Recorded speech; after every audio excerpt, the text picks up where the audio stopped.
dosa durhaka kepada orang tua ini bukan murni dosa sesama. Sebab diperintahkan oleh Allah. Maka yang melanggar orang tuanya adalah dosa kepada orang tua dan dosa kepada Allah.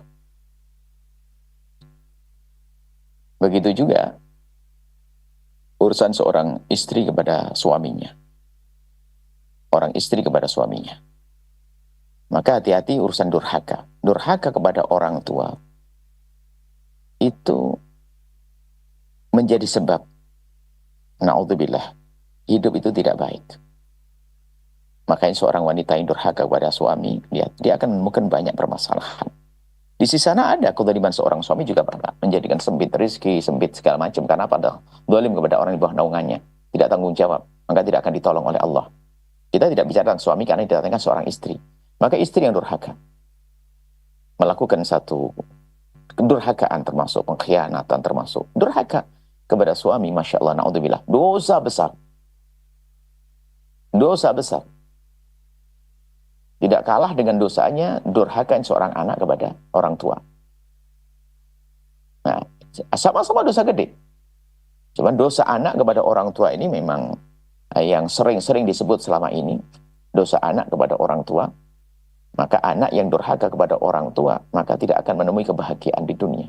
Sama seorang istri pun juga demikian, akan menemukan kegersangan dalam hatinya, tidak kepuasan dan seterusnya. Nanti ada seorang suami juga, karena dolim. Dolim kepada siapa? Bukan asal orang. Dolim pada orang yang harus disayangi. Dolim orang yang ada di bawah naungannya. Seorang suami. Maka dosanya besar sekali. Makanya kedoliman yang terjadi dalam rumah tangga itu merusak dalam rumah tangga itu sendiri. Seorang suami dolim pada istrinya akan dipangkas kebahagiaan. Akan hilang. Kenapa? Suami berbuat dolim pada istri yang harus disayangi. Istri yang harus disayangi di bawah naungannya. Kenapa berani mengambil dia kalau tidak bisa menyayanginya? Malah didolimi dan seterusnya. Seorang istri, na'udzubillah. Sampai seorang istri, kalau sudah di bawah naungan seorang suami, hendaknya fokus ke suami, bukan ke orang tuanya lagi.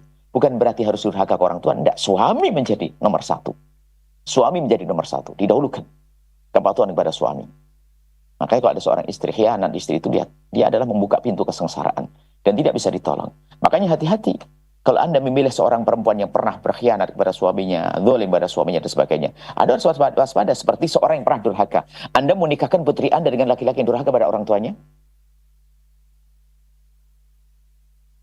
Anda, na'udzubillah, ada seorang laki-laki durhaka kepada orang tuanya. Anda akan ambil menantu? Ya Anda bodoh.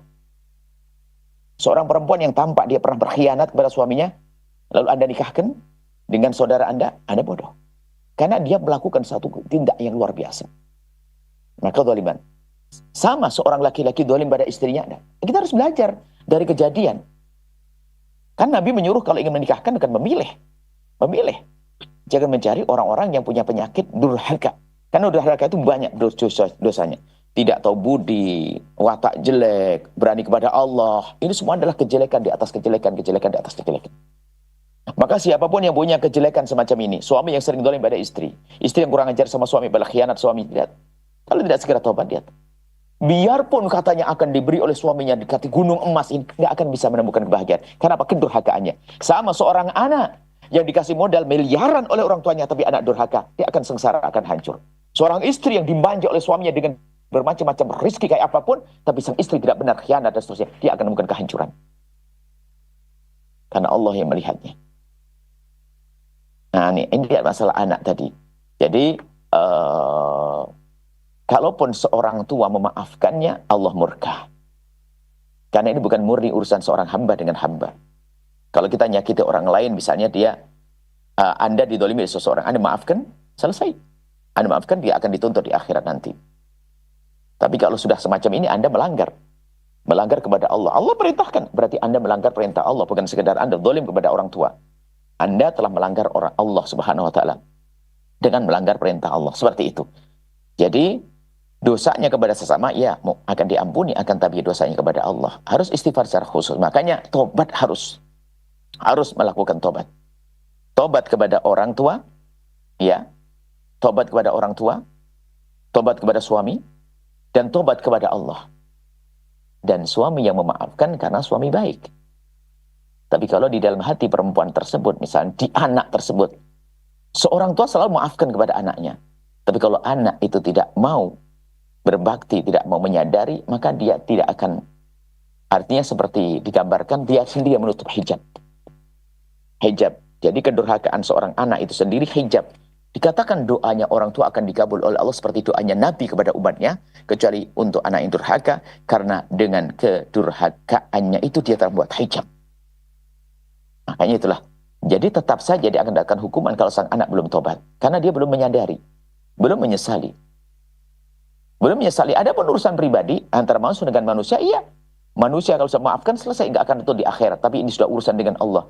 Sehingga durhaka kepada orang tua sama durhaka kepada suami ini double. Bukan urusannya dengan kepada sesama manusia saja, tidak. Suami zalim pada istri, Masya Allah. Dia bukan. Allah merintahkan. Kasih ayoman, kasih ini. Berarti dia melanggar Allah.